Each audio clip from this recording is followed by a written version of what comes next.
Hello guys, എല്ലാവർക്കും സുഖമാണോ? ഞാനിവിടെ സുഖമായിട്ടിരിക്കുന്നു. ടീ ബ്രേക്കിലേക്ക് വീണ്ടും സ്വാഗതം. അപ്പോൾ ഇന്ന് ഞാൻ ഭയങ്കര എക്സൈറ്റഡ് ആണ്. ആക്ച്വലി ലൈക്ക് എൻ്റെ അനിയൻ്റെ കല്യാണമാണ് സെപ്റ്റംബർ 8 അപ്പോൾ അത് പ്രമാണിച്ച് ഞാനിപ്പോൾ കറൻ്റ്ലി ദോഹയിലാണുള്ളത്. ഇന്ന് ഇപ്പോൾ എനിക്ക് ഡ്യൂട്ടി ഉണ്ട്. ഡ്യൂട്ടി കഴിഞ്ഞിട്ട് ലൈക്ക് ഏർലി മോർണിംഗിൻ്റെ കൊച്ചി ഫ്ലൈറ്റ് എടുത്ത് കൊച്ചിക്ക് പോയിട്ട് കൊച്ചിയിൽ നിന്ന് ട്രിവാൻഡ്രം വേറൊരു flight, connecting flight, because direct Trivandrum flight എനിക്ക് ഡ്യൂട്ടി ഉള്ളത് കാരണം കിട്ടൂല. അപ്പോൾ അത് കാരണം അങ്ങനെ വേണം പോകാനായിട്ട്. അപ്പോൾ കുറച്ച് സ്ട്രെസ്ഡ് ആണ്. ലൈക്ക് എല്ലാം കറക്റ്റായിട്ട് ഡ്യൂട്ടി എല്ലാം കഴിഞ്ഞ് ഓൺ ടൈമായിട്ട് ഫ്ലൈറ്റ് ലാൻഡ് ചെയ്യണം. അത് കഴിഞ്ഞിട്ട് കൊച്ചി ഫ്ലൈറ്റ് എടുക്കണം. അത് കഴിഞ്ഞിട്ട് ഇൻഡിഗോ കിട്ടണം, വീട്ടിൽ എത്തണം. അപ്പം എനിക്ക് ലീവ് ഞാൻ ഇടയ്ക്ക് വെച്ചിട്ട് ഹെൽത്ത് ഇഷ്യൂസ് ആയിട്ട് കുറച്ച് ലീവ്സ് അധികം യൂസ് ചെയ്തത് കാരണം എനിക്ക് കല്യാണത്തിന് വളരെ കുറച്ച്, അതായത് വിരലെണ്ണാവുന്ന ദിവസം മാത്രമേ എനിക്ക് കിട്ടിയുള്ളൂ. അപ്പോൾ എൻ്റെ പ്രിപ്പറേഷൻസ് എല്ലാം അതുപോലെ ഡിലേ ആയി.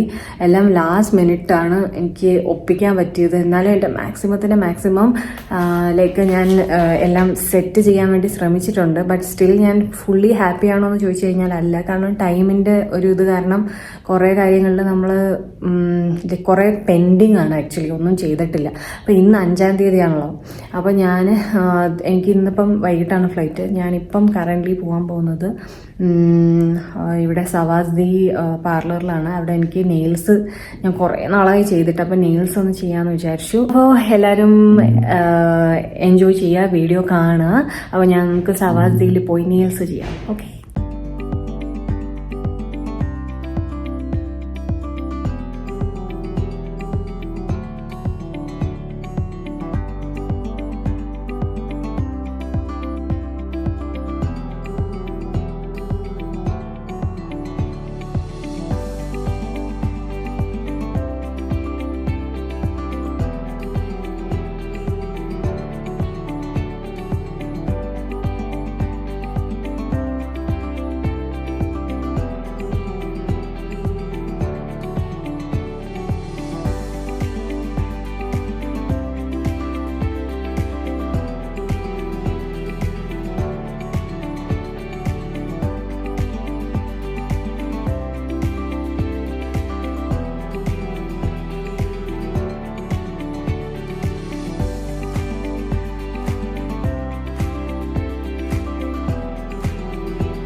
അപ്പോൾ ഗൈസ്, ഞാൻ അങ്ങനെ നെയിൽസ് ചെയ്തിട്ട് വന്നു. ലൈക്ക് പോയി. പക്ഷെ അവിടെ ചെന്നിട്ട് ഞാൻ ആദ്യം പേ ചെയ്തപ്പോഴത്തേക്കും എൻ്റെ കയ്യിൽ നിന്ന് കാർഡിൽ പൈസ പോയി.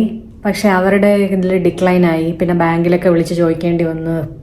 അപ്പോൾ അവർ പറഞ്ഞ് ഡിഡക്റ്റ് ആയിട്ടുണ്ട്. പിന്നെ അവരിനിയിപ്പം ഇൻവെസ്റ്റിഗേഷൻ സർവീസ് റിക്വസ്റ്റ് ഒക്കെ സെൻഡ് ചെയ്ത് അങ്ങനെ ആകെ സീനായി. വളരെ സന്തോഷത്തോടു കൂടിയാണ് ഇവിടെ നെയിൽസ് ചെയ്യാൻ പോയത്.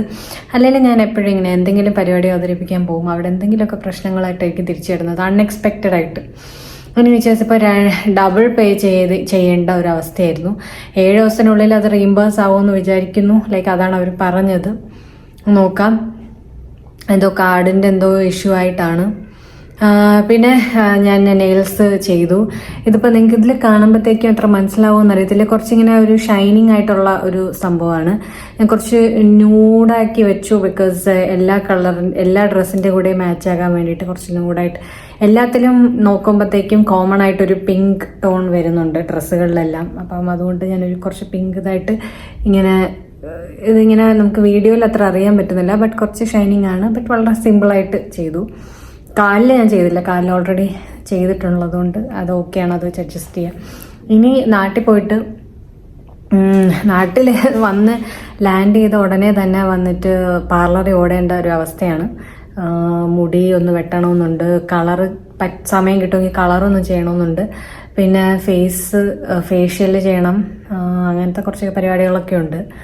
അപ്പം എല്ലാം ഒന്ന് എക്സിക്യൂട്ടായി കറക്റ്റ് ഒന്നും ഒരു പ്രോബ്ലം ഇല്ലാതെ എല്ലാം സെറ്റായാൽ മതിയായിരുന്നു എന്നുള്ളതാണ് പ്രാർത്ഥന. അപ്പോൾ ലെറ്റ്സ് സീ.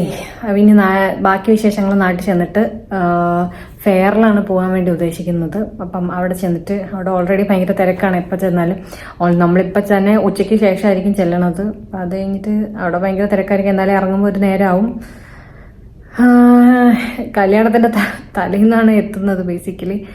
ബട്ട് എന്ത് ചെയ്യാനാണ്, സാഹചര്യം കൊണ്ട് ഇത്രയെങ്കിലും ഒപ്പിച്ചല്ലോ എന്നുള്ളത്. ഇതിനു വേണ്ടി ഞാൻ ഓടിയ ഓട്ടത്തിനോട് ഒരു കൈ കണക്കുമില്ല. ഇത്രയെങ്കിലും ഒപ്പിച്ചല്ലോ എന്നുള്ള ഒരു സന്തോഷം മാത്രം. അപ്പം എനിവേസ് ലെറ്റ്സ് സീ.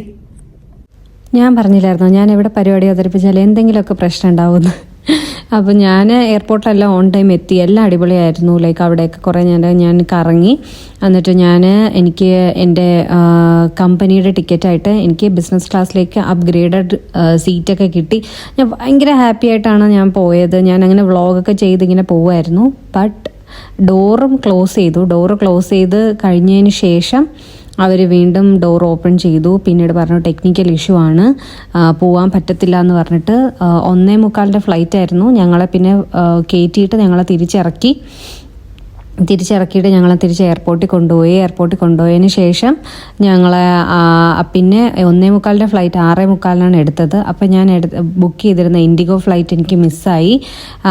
അതിന് ശേഷം പിന്നെ ഞാൻ അവിടെ നിന്ന് എനിക്ക് ഓടിയിട്ട് ഞാൻ അവിടെ നിന്ന് ട്രെയിനൊക്കെ ലാസ്റ്റ് മിനിറ്റ് ബുക്കൊന്നും ചെയ്യാൻ പറ്റിയില്ല. പിന്നെ ഞാൻ കൗണ്ടറിൽ പോയി ടിക്കറ്റ് എടുത്ത് ഞാൻ അങ്ങനെ പോവുകയാണ് ചെയ്തത്. അപ്പോൾ ഇതെന്ന് പറഞ്ഞാൽ ഇടയ്ക്ക് ഞാൻ ബിസിനസ് ക്ലാസ്സിൽ ഒക്കെ എടുത്ത കുറച്ച് ക്ലിപ്സാണ് കേട്ടോ. അൺഫോർച്ചുനേറ്റ് എന്ന് പറയാം. എനിക്ക് ഭയങ്കര ഞാൻ വലഞ്ഞു പോയ ഒരു ദിവസമായിരുന്നു. ലൈക്ക് ഒത്തിരി കഷ്ടപ്പെട്ടിട്ടാണ് ഞാൻ പിന്നെ വീട്ടിലെത്തിയത്. 11:30 എത്തേണ്ടതായിരുന്നു. ബട്ട് ഞാൻ എത്തിയത് രാത്രി 8 മണിക്കാണ് ഞാൻ എത്തിയത്. ഉച്ചയ്ക്ക് 11:30 എത്തേണ്ടത്. അങ്ങനെ ഭയങ്കര ബുദ്ധിമുട്ടി ടെൻഷൻ അടിച്ചിട്ടാണ് ഞാൻ എത്തിയത്. എന്താ പറയുക, ബട്ട് എല്ലാം ബ്യൂട്ടി പാർലറും എല്ലാം ഫ്ലോപ്പായി. ഒന്നും ചെയ്യാൻ പറ്റിയില്ല എന്നുള്ളതാണ് സത്യം. ബട്ട് ഇങ്ങനെയൊക്കെ കടന്നു പോകണമെന്നുണ്ടായിരുന്നിരിക്കാം, അതായിരിക്കാം. പക്ഷെ at the end of the day എല്ലാം ഓക്കെ ആയി വന്നു. ബട്ട് ഞാൻ പ്രതീക്ഷിച്ച പോലെ അപ്പോൾ എല്ലാം വ്ളോഗൊന്നും കിട്ടി. എനിക്ക് വെൽക്കം ഡ്രിങ്ക് മാത്രമേ കിട്ടിയുള്ളൂ. മെനുവിൽ നിന്ന് ഓർഡറൊക്കെ ചെയ്തതിന് ശേഷം ഒന്നും കിട്ടിയില്ല ഗൈസ്. തിരിച്ച് പിന്നീട് രാത്രിയുള്ള ഫ്ലൈറ്റിൽ ഞാൻ 6 മണിയായപ്പോൾ ഞാൻ സുഖം ഉറക്കമായിരുന്നു. ഞാൻ ഫ്ലൈറ്റിൽ ഒന്നും കഴിച്ചില്ല എന്നുള്ളതാണ് സത്യം. പിന്നെ ഞങ്ങളെ ഫ്ലൈറ്റിൽ നിന്ന് ഇറക്കിയല്ലോ, തിരിച്ച് എയർപോർട്ടിൽ കൊണ്ടുവന്നതിന് ശേഷം പിന്നെ അവിടെ ഒരു വൗച്ചർ തന്നിട്ടുണ്ടായിരുന്നു. ലൈക്ക് ഇപ്പം ഡിലേ ആയതുകൊണ്ട് അങ്ങനെ കോംപ്ലിമെൻ്റ് ആയിട്ട് നമുക്ക് ഒരു വൗച്ചർ വെച്ചിട്ട് നമുക്ക് അവിടെ റെസ്റ്റോറൻറ്റിൽ നിന്ന് ഫുഡ് കഴിക്കാം. അപ്പം അതിൽ നിന്ന് ഞാൻ മേടിച്ചത് ലൈക്ക് ഒരു ഷവർമയായിരുന്നു. ബട്ട് സത്യം പറഞ്ഞാൽ ഒട്ടും ടേസ്റ്റ് ഉണ്ടായിരുന്നില്ല. ലൈക്ക് അത് ഭയങ്കര ഉപ്പൊക്കെ ആയിരുന്നു. അങ്ങനെ ഇത് കഴിച്ചിട്ട് തന്നെ തിരിച്ചു വെച്ചു. പിന്നെ ഫ്ലൈറ്റിൽ ഫുൾ ഉറക്കമായിരുന്നു. കാരണം അത്രയ്ക്ക് ടയേർഡായി പോയായിരുന്നു. ഞാൻ ഡ്യൂട്ടിയും കൂടി കഴിഞ്ഞ് ഡയറക്റ്റ് ഞാൻ നാട്ടിലേക്ക് വന്ന കാരണം അപ്പോഴും ഫുഡൊന്നും നേരെ കഴിച്ചിട്ടില്ലായിരുന്നു. പിന്നെ ഉറക്കം ശരിയായില്ല. പിന്നെ ഇത്രയും ഡിലേയും കൂടി ആയപ്പോഴത്തേക്കും നന്നായിട്ട് കിടന്ന് ഉറങ്ങി. അതുകൊണ്ട് ഒന്നും ഫുഡ് കഴിക്കാൻ പറ്റിയില്ല. ബേസിക്കലി അന്ന് ഫുഡേ കിട്ടിയിട്ടുണ്ടായിരുന്നില്ല. ബിക്കോസ് അത് കഴിഞ്ഞിട്ട് പിന്നെ ആലുവ പോയി. ആലുവന്ന് പിന്നെ ട്രെയിൻ കിട്ടി. ട്രെയിനിലാണ് ഞാൻ ആകെ എന്തെങ്കിലും ഫുഡ് ജസ്റ്റ് ഒരു 2 വട കഴിച്ചു. അതാണ് ഞാൻ ബേസിക്കലി കഴിച്ച ഫുഡ്. അന്ന് ഇത്രയും വലഞ്ഞ ഒരു ദിവസമില്ല എന്ന് പറഞ്ഞാൽ ചുറ്റിച്ച് കളഞ്ഞു. ഞാൻ ടെൻഷനായി പോയി.